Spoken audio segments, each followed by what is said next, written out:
নতুন বছরের প্রথম দিনে পটুয়াখালীতে প্রাথমিক পর্যায়ের সকল স্কুলে প্রথম থেকে তৃতীয় শ্রেণীর শিক্ষার্থীদের মাঝে বই বিতরণ করা হয়েছে।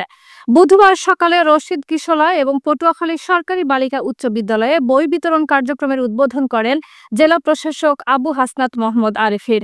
উৎসব মুখর পরিবেশে বছরের শুরুতে হাতে নতুন বই পেয়ে আনন্দে উদ্ভাসিত হয়েছে কোমলমতি শিশুরা।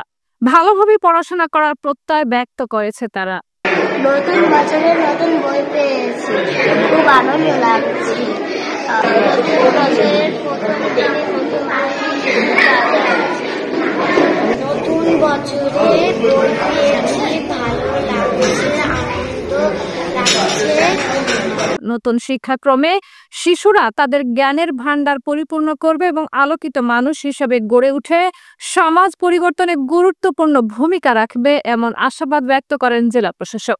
এ সময় জেলা প্রাথমিক শিক্ষা কর্মকর্তা মোল্লা বখতিয়ার রহমান সহ প্রশাসনের কর্মকর্তাগণ উপস্থিত ছিলেন।